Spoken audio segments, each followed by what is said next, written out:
थाने के अंदर बैठी एक माँ बड़ी ही बेसब्री से अपने बेटे का इंतजार कर रही थी। 4 साल से जिस चेहरे को उसने सिर्फ तस्वीरों में देखा था, आज वो उसी बेटे को अपने सामने देखने वाली थी। फिर अचानक कमरे के बाहर से छोटे छोटे कदमों की आवाज आई। एक मासूम बच्चा दौड़ता हुआ अंदर आया, लेकिन जैसे ही उसकी नजर सामने बैठे अपने असली माँ बाप पर पड़ी, उसके कदम अचानक रुक गए। वो कुछ पल वहीं खड़ा रहा, सहमा हुआ, अनजान सा। उसकी माँ अपने बेटे को देखते ही फूट फूट कर रो पड़ी। 4 साल का दर्द आंखों से बह निकला। उसने अपने बेटे को कसकर सीने से लगा लिया, लेकिन जिस बेटे को पाने के लिए उसने 4 साल तक हर रात रो रो कर गुजारी थी, वही बेटा अब उसे पहचान नहीं पा रहा था और कह रहा था, मुझे इनके पास नहीं, मुझे अपनी मम्मी के पास जाना है।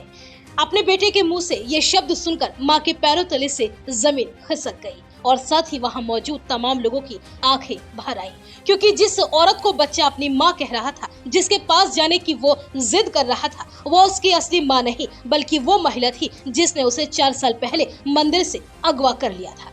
दरअसल बिहार के औरंगाबाद जिले से सामने आई ये खबर सिर्फ एक किडनैपिंग केस नहीं बल्कि ममता, मजबूरी और बिछड़ते रिश्तों की ऐसी दर्दनाक दास्तान है जिसने सभी को भावुक कर दिया।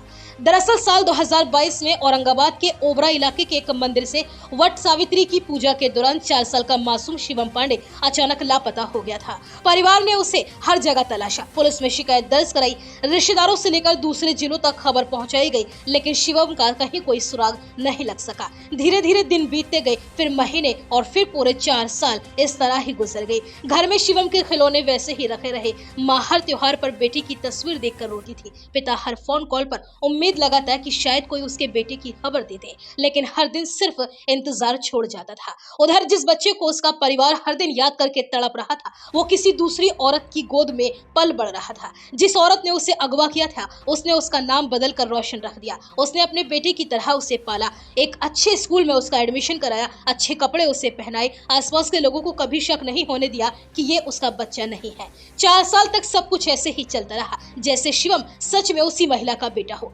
लेकिन 16 मई 2026 कहानी में ऐसा मोड़ आया जिसने 4 साल पुराने राज से पर्दा उठा दिया। दरअसल 16 मई को आद्विक नाम का एक बच्चा अचानक मंदिर से गायब हो गया था।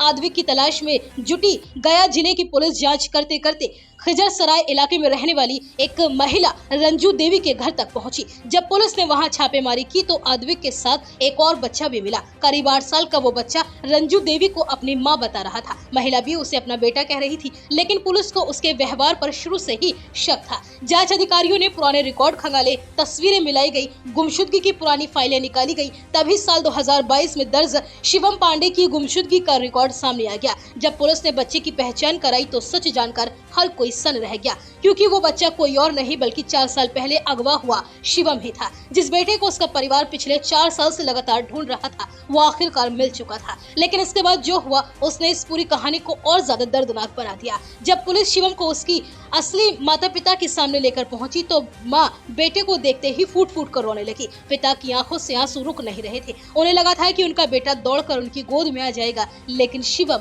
अब चुप था। वो अपनी असली माँ बाप को पहचान ही नहीं पा रहा था। शिवम बार बार रंजू देवी के पास जाने की जिद कर रहा था, क्योंकि 4 साल तक उसी ने उसे माँ का प्यार दिया था, उसी ने उसे गोद में खिलाया, स्कूल भेजा, बीमारी में रात भर उसके पास बैठी रही। 4 साल की उम्र में जो बच्चा अपनी असली माँ से बिछड़ा था, अब 8 साल की उम्र तक उसकी दुनिया ही बदल चुकी थी। एक तरफ वो माँ थी जिसने शिवम को जन्म दिया था, वहीं दूसरी तरफ वो औरत थी जिसने उसे चुराया था, लेकिन 4 साल तक माँ बनकर उसे पाला भी था। पूछताछ में आरोपी महिला रंजू देवी ने जो कहानी सुनाई, उसने इस पूरे मामले को और ज्यादा भावुक कर दिया। महिला ने बताया कि शादी के कई साल के बाद भी उसे संतान नहीं हुई थी। बच्चा न होने की वजह से उसका घर टूट गया, पति ने दूसरी शादी कर ली। इस दर्द ने उसे अंदर से तोड़ दिया था। मां बनने की चाहत उसके अंदर इतनी गहरी हो चुकी थी कि साल 2022 में उसने शिवम को उस समय किडनैप कर लिया जब वह अपनी मां के साथ मंदिर में मौजूद था। इसके बाद उसने उसका नाम बदल दिया और फिर उसे अपने बेटे की तरह पालने लगी, लेकिन 4 साल के बाद उसने फिर वही गलती दोहरा दी। पुलिस पूछताछ में आरोपी महिला ने बताया कि हाल ही में उसने आद्विक को इसलिए उठाया था क्योंकि उसके लंबे लंबे बाल थे और देखने में वो बिल्कुल लड़की जैसा लग रहा था। उसे लगा था कि अगर एक बेटा और एक बेटी हो जाएंगे तो उसका अब पूरा परिवार हो जाएगा, लेकिन यही दूसरी किडनैपिंग उसके 4 साल पुराने राज का पर्दाफाश बन गई। फिलहाल शिवम को उसके असली माँ बाप के हवाले कर दिया गया है। हालांकि बच्चा अभी भी मानसिक रूप से पूरी तरह रंजू देवी से जुड़ा हुआ है। पुलिस अधिकारियों के मुताबिक उसकी काउंसलिंग कराई जा रही है ताकि धीरे धीरे वो अपने असली परिवार से सामान्य हो सके। वहीं पुलिस अब इस बात की भी जांच कर रही है कि महिला अकेले ही ये सब कर रही थी या इसके पीछे कोई बड़ा नेटवर्क भी था। कुछ एक्सपर्ट्स की मानना है कि इस तरह की हरकत करने वाली महिला मानसिक रूप से स्थिर भी हो सकती है। फिलहाल ये पूरा मामला इलाके भर में चर्चाओं का विषय बना हुआ है।